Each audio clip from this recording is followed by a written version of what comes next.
तो अगर रात को फंस गए यहाँ पे बीच में फिर? यहाँ फंस गया तो भाई भालू आएगा, और भालू 100 बंदे हो 50 बंदा हो डरता नहीं है, और उसको इंसानों का फेस ही पसंद नहीं है। सबसे पहले वो इंसान का फेस फाड़ता है, फिर उसका पेट फाड़ता है।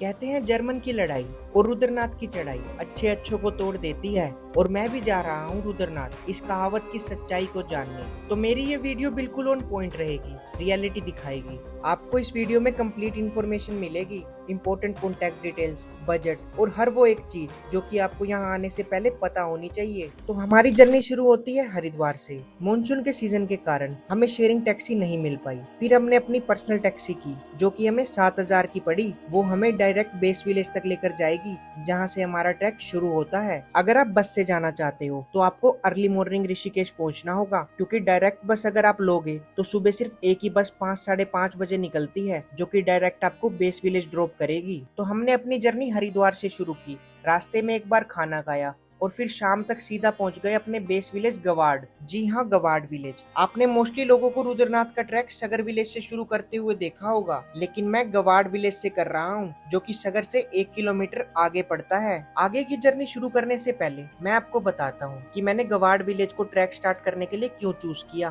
और बल्कि मैं वापसी के टाइम सगर के रास्ते से ही ट्रैक डाउन करूंगा। तो चलो अपने एक्सपीरियंस से आपको बेस्ट इन्फॉर्मेशन प्रोवाइड करने की कोशिश करता हूँ। सगर का रास्ता पूरा खड़ी चढ़ाई वाला है, यहाँ की सीधी चढ़ाई आपको तोड़ के रख देती है। यहाँ रास्ते में आपको कई किलोमीटर तक पीने के पानी का भी सोर्स देखने को नहीं मिलता। ये रास्ता मोस्टली क्राउडेड रहता है और सिर्फ जंगल के बीच में सीधी खड़ी चढ़ाई है। लेकिन गवाड़ वाला रास्ता जो है ना, वो बिल्कुल इससे अपोजिट है, बिल्कुल सीनिक, एडवेंचरस और ब्यूटीफुल। वहाँ आपको हर मोड़ पे अलग अलग वाटरफॉल्स देखने को मिलते हैं, शांत जंगल, ब्यूटीफुल सा रास्ता और उससे कंपैरेटिवली इजी ट्रैक। यहाँ आपको ज्यादा इंक्लाइन ट्रेल्स देखने को नहीं मिलते। और एक बात बताऊं, लिवटी बुग्याल जो कि रुद्रनाथ ट्रैक का मेन कैंप आता है ना बीच में, उससे पहले ही ये दोनों रास्ते एक हो जाते हैं।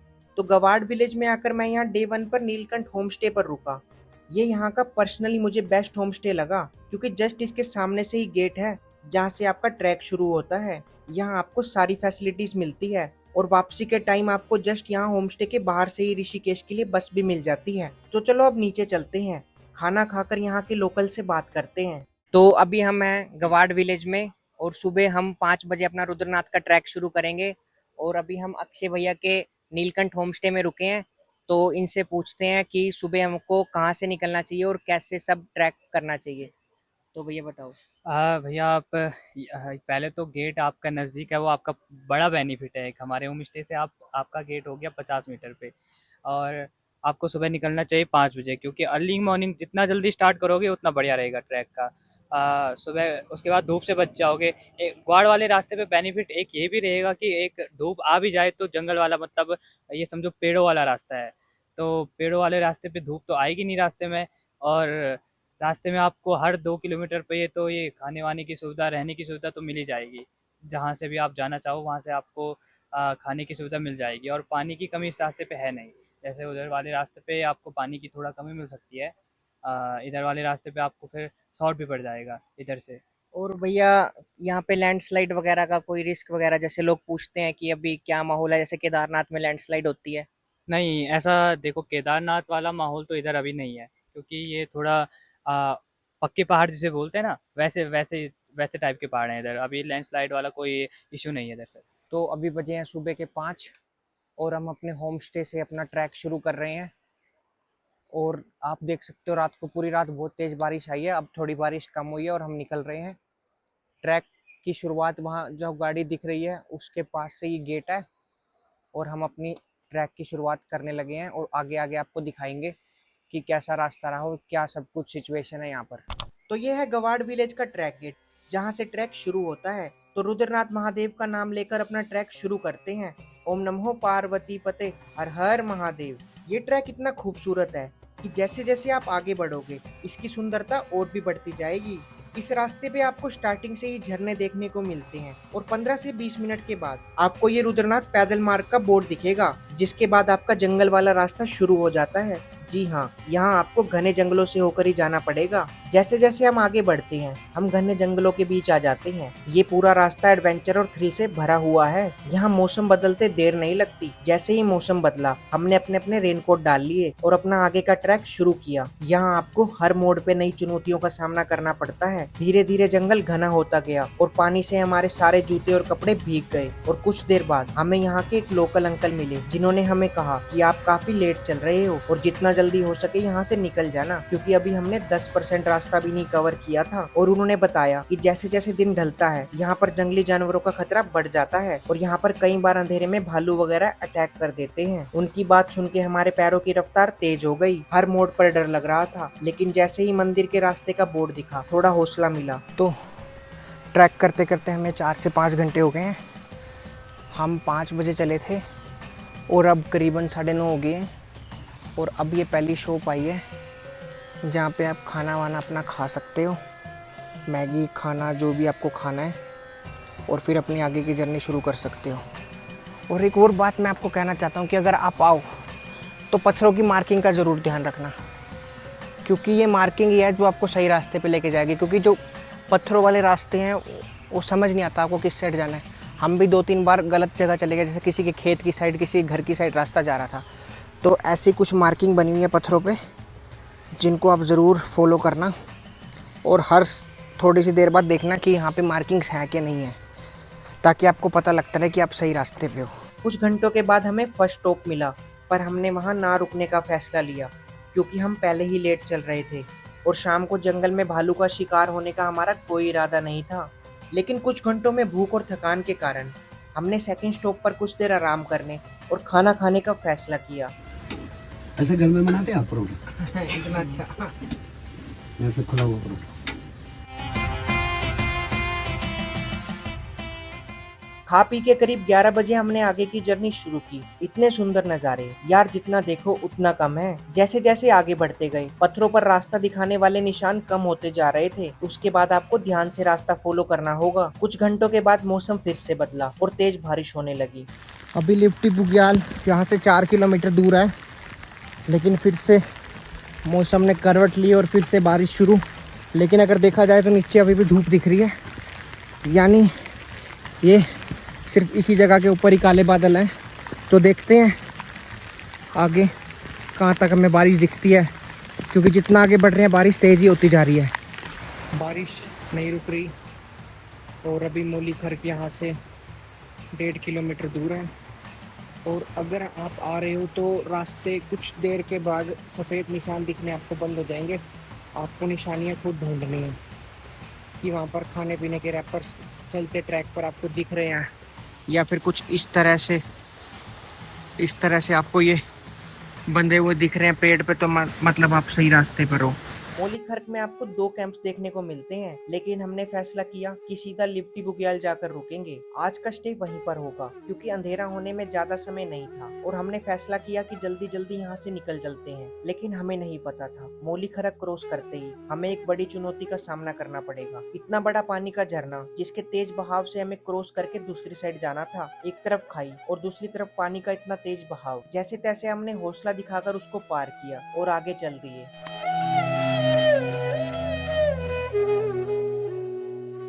अभी 6:30 बज गए हैं और हम अपने पहले बुग्याल लिफ्टी बुग्याल में पहुंच चुके हैं। इसके बाद रास्ता होप सो, जैसा हमने लोगों से पूछा जो उतर रहे थे, वो बोल रहे हैं कि अच्छा रास्ता है, पत्थरों वाला रास्ता ख़त्म हो जाएगा और खुले मैदान मतलब खुले मीडोज़ बुग्याल शुरू हो जाएंगे। यहाँ से सिर्फ 1 से 1.5 किलोमीटर का और दूसरा रास्ता है, पर उसके बाद आपका आगे रास्ता ठीक हो जाएगा।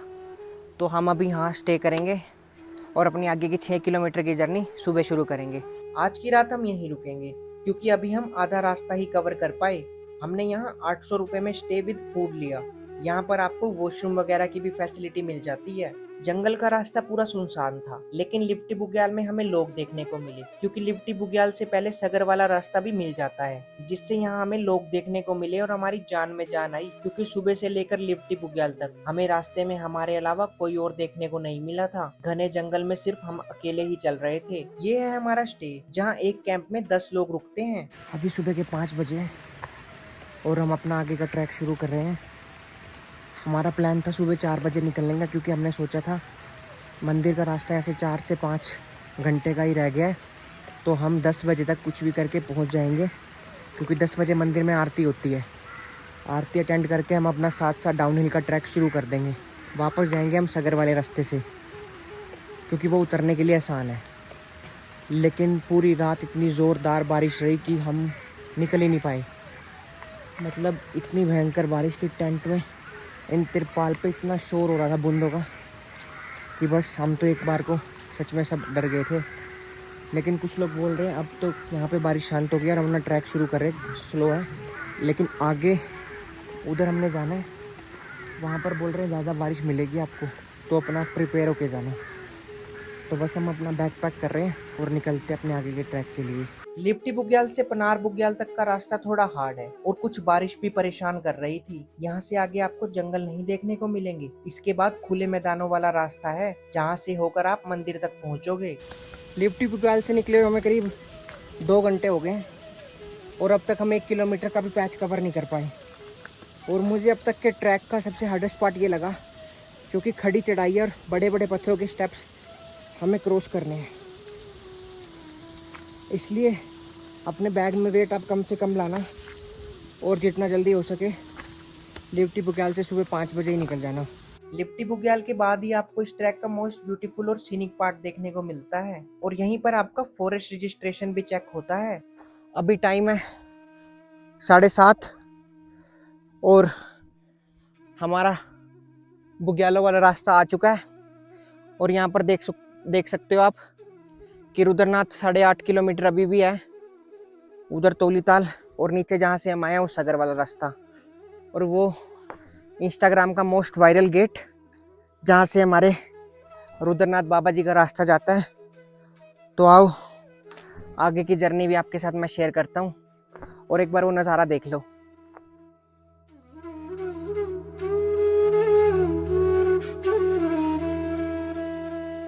करीब 12 बजे हम पहुंचते हैं पितरधार, जो कि इस ट्रैक का हाईएस्ट पॉइंट है। यहाँ तक पहुंचते पहुंचते आपकी पूरी हालत खराब हो चुकी होती है, लेकिन इसके बाद मंदिर तक का रास्ता आपका डाउनहिल है, यहाँ से आपको नीचे उतरना होगा।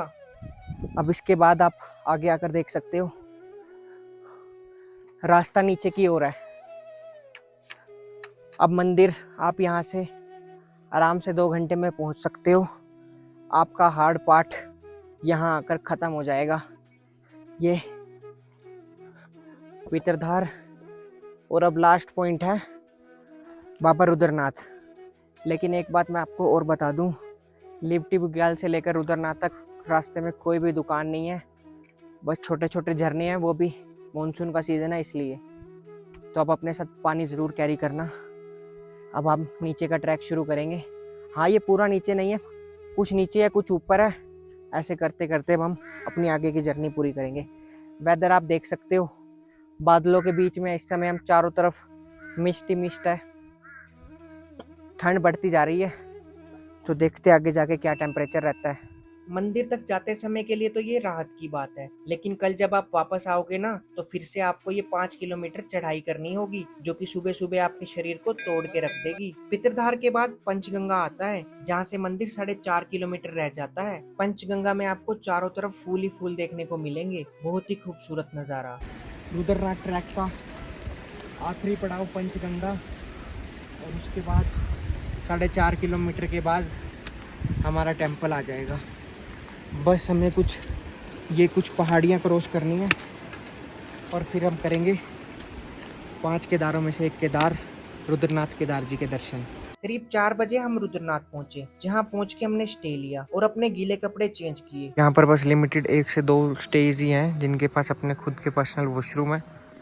तो अगर आओ तो प्री बुक ही करना, क्योंकि पीक टाइम में फिर आपको वहाँ नीचे जाना पड़ेगा। वहाँ पे है 2 पब्लिक टॉयलेट और उसमें भी बहुत भीड़ रहेगी, तो इसीलिए मैं आपको सारी कॉन्टैक्ट डिटेल शेयर कर दूंगा। और फिर दर्शन के लिए निकल गए। यार सच कहूँ तो यहाँ पहुँचते ही ट्रैक की सारी थकान गायब हो गई। जय श्री केदार। तो पहुँच गए हम बाबा रुद्रनाथ के द्वार, तो आपको भी कराते हैं उनके दर्शन। ओम नमः शिवाय। ओम